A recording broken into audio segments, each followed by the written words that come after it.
और समझिए कि इस युद्ध में न्यूक्लियर बम की एंट्री कौन कराना चाहता है।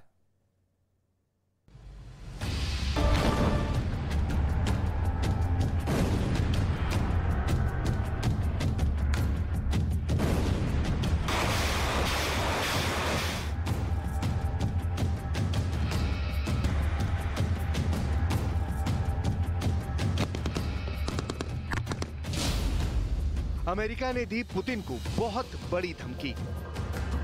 इतनी बड़ी धमकी आज तक पुतिन को किसी ने नहीं दी। अगर पुतिन ने न्यूक्लियर बम का बटन दबाया तो समझ लेना पुतिन ने अपने सुसाइड नोट पर साइन कर दिए हैं।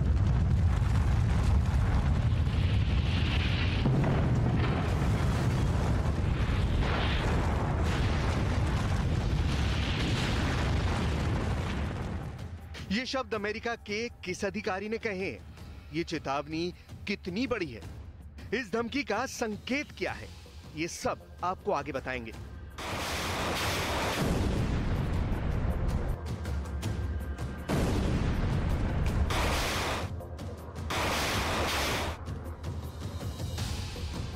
जिस तरह एक एक कर पुतिन के करीबियों पर हमले कर उन्हें मार डाला गया, जिस तरह पुतिन के राजनीतिक गुरु अलेक्जेंडर दुगिन पर जानलेवा हमला हुआ, जिस तरह पुतिन के राजनीतिक गुरु की बेटी दारिया दुगिन की हत्या हुई, क्या उसी तरह पुतिन पर भी जानलेवा हमला पुतिन के दुश्मन कर सकते हैं? जंग में दुश्मन को मात देने के लिए किसी भी हद तक जाया जा सकता है और ये सबको पता है कि ज़ेलेंस्की का सबसे बड़ा दुश्मन इस वक्त मॉस्को के राष्ट्रपति भवन यानी क्रेमलिन में बैठा हुआ है, जिसका नाम है पुतिन। तो क्या यूक्रेन को न्यूक्लियर बम के हमले से बचाने का अमेरिका के पास अब सिर्फ और सिर्फ एक ही विकल्प है, पुतिन की हत्या? क्या यूक्रेन की स्पेशल सर्विस इतनी योग्य है कि पुतिन के करीब तक पहुंच सके? क्या CIA इतनी केपेबल है कि क्रेमलिन तक पहुंच सके? आखिर अमेरिका की धमकी में कितना दम है, सब कुछ आपको बताएंगे। हर सवाल का जवाब देंगे, लेकिन पहले बात करेंगे धमकी देने वाले जॉन बोल्टन की, जो ट्रंप की सरकार में अमेरिका के नेशनल सिक्योरिटी एडवाइजर थे। क्या कहा है जॉन बोल्टन ने, पहले सुनिए।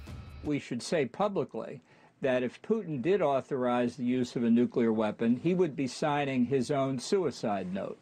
And I think that needs to be clear publicly so that everybody in the Russian military, intelligence, domestic security conglomerate knows how much is at risk here. Putin को इतनी स्पष्ट चेतावनी पहली बार अमेरिका की तरफ से दी गई है। अमेरिका हमेशा डबल गेम खेलने में माहिर रहा है। एक तरफ बाइडेन कहते हैं कि पुतिन की न्यूक्लियर धमाके की धमकी को हल्के में नहीं लेना चाहिए, लेकिन दूसरी तरफ अमेरिका के पूर्व एनएसए पुतिन को सीधी धमकी देते हैं कि पुतिन ने अपने सुसाइड नोट पर साइन कर दिया है। व्हाइट हाउस के अंदर कोई खिचड़ी पक रही है, क्योंकि अमेरिका अब पुतिन को अपने लिए बहुत बड़ा खतरा मानने लगा है। अमेरिका और ब्रिटेन के समर्थक और पुतिन के विरोधी एक न्यूज़पेपर द सन में एक एक्सपर्ट की टिप्पणी छपी है। पुतिन को यह डर लग रहा है कि कहीं उनका हाल भी गद्दाफी जैसा ना हो जाए। कर्नल गद्दाफी लीबिया का तानाशाह था, जिसको अमेरिका के समर्थक विद्रोहियों ने बहुत बुरी तरह सड़कों पर घसीट कर मारा था। कभी गद्दाफी और पुतिन मिलकर अमेरिका का विरोध करते थे, लेकिन अपने मित्र गद्दाफी को पुतिन खो चुके हैं और इसका जिम्मेदार भी अमेरिका ही है। अब एक तरफ अमेरिकी राष्ट्रपति जो बाइडेन कहते हैं कि पुतिन की परमाणु हमले वाली धमकी को हल्के में ना लिया जाए, तो वहीं दूसरी तरफ अमेरिका के पूर्व एनएसए पुतिन की को सीधी सीधी धमकी दे देते हैं कि लेकिन कि अगर आपने परमाणु हमला किया तो आपका सुसाइड नोट होगा। अब बात सिर्फ धमकी तक सीमित नहीं रह गई, बल्कि रूस में अमेरिका पुतिन विरोधी माहौल बनाने में लग भी चुका है।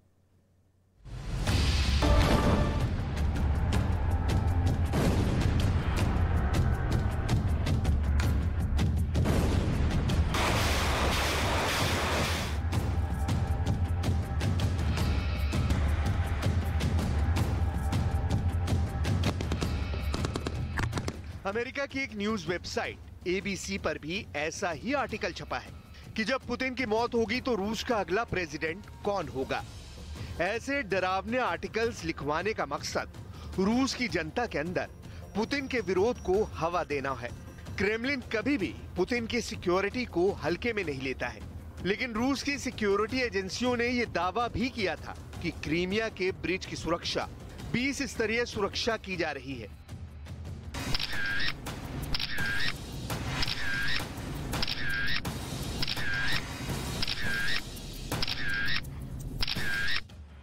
ह्यूमन राइट्स एक्टिविस्ट एलिजाबेथ ने एक फोटो ट्वीट कर दावा किया था कि 3 महीने पहले रूस ने एक प्रोपेगेंडा के जरिए यह बताया था कि क्राइमिया की ब्रिज की सुरक्षा 20 प्रकार से की जा रही है, यानी उस ब्रिज की 20 स्तरीय सुरक्षा थी। सैटेलाइट, लड़ाकू विमान, ड्रोन, युद्धपोत, टैंक, गोताखोर, military dolphin, rocket launcher, hand grenade और बख्तरबंद गाड़ियों सहित 20 तरीके से ब्रिज की सुरक्षा की जा रही थी, लेकिन फिर भी ब्रिज के चीथड़े उड़ा दिए गए थे। अगर पुतिन का यह आरोप सही है कि क्रीमिया का ब्रिज यूक्रेन की स्पेशल सर्विस ने उड़ाया था, तो फिर जब 20 स्तरीय सुरक्षा वाला ब्रिज यूक्रेन हमला करके उड़ा सकता है, तो फिर पुतिन की सुरक्षा तो मुश्किल से 5 स्तरीय ही है। ज़ेलेंस्की के कैंप में पुतिन के कत्ल की साजिश आज से नहीं, उस वक्त से चल रही है जब यूक्रेन की जंग शुरू हुई थी। और क्योंकि अब पुतिन पर शक है कि वो यूक्रेन पर टैक्टिकल न्यूक्लियर वेपन का इस्तेमाल कर सकते हैं, तो पुतिन की डेथ यूक्रेन का अहम टारगेट है।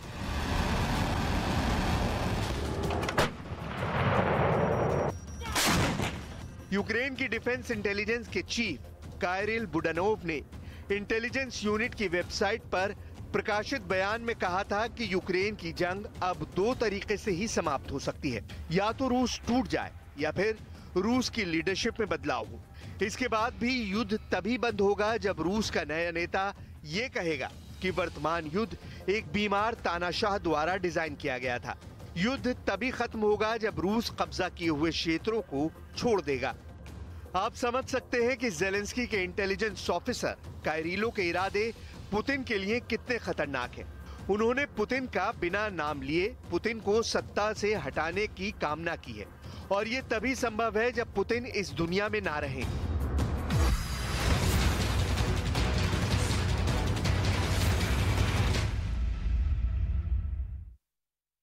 नमस्कार, आप देख रहे हैं देश का number 1 news channel news 18 India और मैं हूं आपके साथ अंकिता दुबे। बुलेटिन की शुरुआत करेंगे, लेकिन सबसे